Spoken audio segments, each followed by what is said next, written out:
अच्छा सर, आज हमें ये बताएं कि पैनाडोल जो नाइट है ये किस कंडीशन में इस्तेमाल होती है? हाँ जी, बिल्कुल ये उसी सीरियल्स में से एक क्वेश्चन है कि पैनाडोल की जो रेंज है उसमें पैनाडोल सादा, पैनाडोल एक्स्ट्रा, पैनाडोल सीएफ है और पैनाडोल नाइट। पैनाडोल नाइट के मतलब पूछा जा रहा है कि ये किस मकसद के लिए इस्तेमाल होती है। पैनाडोल नाइट का पहले कंपोजिशन बता दूं मैं कि पैनाडोल नाइट के अंदर पैनाडोल 500 मिलीग्राम का वो है कंपोजिशन है। और इसके अंदर एक और जो चीज़ है वो डिफेनहाइड्रोमीन है। डिफेनहाइड्रोमीन का जो है ना वो अपनी जो खसूसियात हैं उसमें जो मैं आपको बताता चलूँ कि ये तो एक बुखार को तो कम करती है। और उसके साथ साथ ये जो सेकंड मॉलिक्यूल है इसका, ये फर्स्ट जनरेशन एंटी हिस्टामीन है।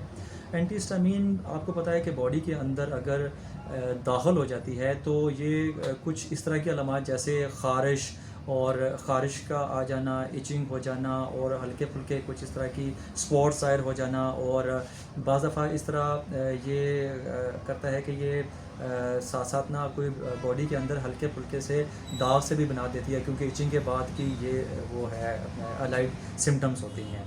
तो जो डाइफेनहाइड्रामीन है ये इसलिए इस्तेमाल की गई है कि इसमें हल्की सी सडेशन भी पाई जाती है, क्योंकि जो स्टडीज़ के मुताबिक ये करती है कि ये इसका जो मॉलिक्यूल है वो ब्लड ब्रेन बैरियर को क्रॉस कर जाता है। और नाज़रीन ये याद रखें कि जो भी मॉलिक्यूल, जो भी दवाई जो ब्लड ब्रेन बैरियर को क्रॉस करती है वो लाजमन सडेशन कॉज करती है। और सडेशन कॉज के बाद का जो प्रोसेस होता है वो लाजमी नींद का आना है।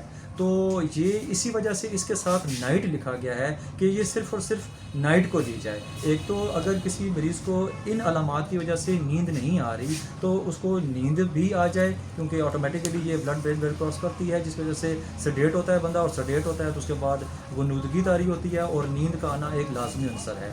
दिन के वक्त ये प्रोडक्ट नहीं ली जा सकती। पेशेंट की सहूलत के लिए इससे नाम के ऊपर भी नाइट ज़ाहिर किया गया है। तो ये क्या करता है कि ये सडेशन कॉज करता है। और इसकी जो डोजेज है वो 4 to 6 आवर्स 1 टैबलेट जो है ना वो डेली रिकमेंडेड है।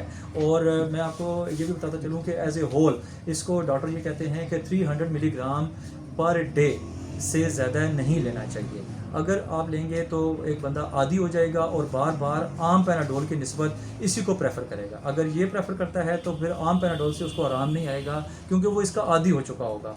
तो क्योंकि इससे जी नींद भी बेहतर आती है, जिस्म का दर्द भी ठीक हो जाता है, और इसके साथ साथ एलर्जी के जो सिम्टम्स हैं वो भी बेहतर हो जाती हैं, और इसके साथ जितनी भी अलाइड सिम्टम्स हैं वो भी बेहतरी की तरफ आ जाती हैं। तो ऐसा हरगिज़ ना कीजिएगा। सबसे पहले जो पैनाडोल है जो बुखार और दर्द के लिए, वहाँ से मतलब इसकी शुरुआत होती है। और नाइट में जो लिखा गया है वो सिर्फ नाइट को लेनी चाहिए, क्योंकि आपने ड्राइविंग भी करनी है, आपने हैवी मशीनरी ऑपरेटर हैं अगर उसके ऊपर भी काम करना है, और अगर आपने दिन को बिज़नेस करना है तो सारा दिन आपको जो ना वो सडेशन ही रहेगी और आप बेहतर तरीके से अपनी परफॉर्मेंस जारी नहीं रख सकेंगे। तो इसमें और उसमें बुनियादी फ़र्क ये इस मॉलिक्यूल का है, डाइफेनहाइड्रामीन का। तो उम्मीद है कि आप अच्छी तरह इसको अंडरस्टैंड कर गए होंगे। तो उम्मीद करता हूँ कि जो राइट जो इंडिकेशन है इसकी, उसी के ऊपर आप जो पैनाडोल नाइट है वो इस्तेमाल करेंगे। Thank you very much.